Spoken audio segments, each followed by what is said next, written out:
আসসালামু আলাইকুম এভরিওয়ান। আপনারা সবাই কেমন আছেন? আশা করি ভালো আছেন। ছোট্ট একটা কুকিং ব্লগ নিয়ে হাজির হলাম নেহাসান ব্লগ থেকে। আজ আপনাদের সাথে শেয়ার করব চিকেন দিয়ে দুরুস রান্নার রেসিপি। স্কিপ না করে পুরো ভিডিওটা দেখতে থাকুন। অনেকে তো অনেক রকম চিকেন রান্না করে খেয়েছেন, একবার আমার মতো এভাবে রান্না করে খেয়ে দেখবেন, অনেক মজা। একবার রান্না করলে বারবার করতে ইচ্ছা করবে। আমি কি রান্না করতেছি আজকে? আস্ত মুরগিটা অনেক ছোট, সেজন্য আমি ভাবতেছি এটা দুরুস বানাই ফেলি। এখানে আমি দিয়ে দিছি আদা, রসুন, পেঁয়াজ দুকে। এখন আমি লবণ দিয়ে দিব পরিমাণ মতো হলুদ দিয়ে দিব, পরিমাণ মতো মরিচ দিয়ে দিব, পরিমাণ মতো ধনিয়া জিরার গুঁড়া দিব। এখন দিয়ে দিব গরম মশলার গুঁড়া। এখন দিয়ে দিব পরিমাণ মতো তেল। শেষ দিয়ে দিব আস্ত গরম মশলা। এখন সব মশলা মুরগির সাথে ভালোভাবে মেখে নিব। এই তো আমি ভালোভাবে মেখে নিয়েছি। এখন পরিমাণ মতো পানি দিয়ে দিব সিদ্ধ করার জন্য। তারপর সেই ঢাকনা দিয়ে ঢেকে দিব। এখন আমি চুলায় বসিয়ে দিব। দেখুন, এবার আমি একটু উল্টিয়ে দিব। একদিকে সম্পূর্ণ সিদ্ধ হয়ে গেছে, এখন আরেকদিকে আমি উল্টিয়ে দিব। আবার আমি ঢাকনা দিয়ে ঢেকে আরও বেশ কিছুক্ষণ সিদ্ধ করে নেব।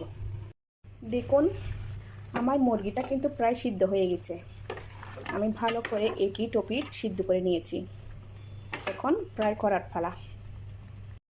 যখন দেখব আমার চিকেনটা এপিট ওপিট সিদ্ধ হয়ে গেছে, এখন আমি ঝোলটা ঝেঁকে উঠিয়ে নিব। দেখুন, এখন ফ্রাই করে নিব এটা। এদিকে এই ঝোলগুলো আমি আরও শুকিয়ে নিব। এদিকে একটা ফ্রাই প্যানে বেশ কিছু তেল দিয়ে পেঁয়াজ বেরেস্তা করে নেব।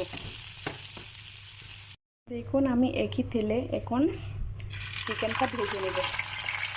দেখুন, আমি একদম চুলার আঁচ ছোট করে দিয়ে ফ্রাই করতেছি।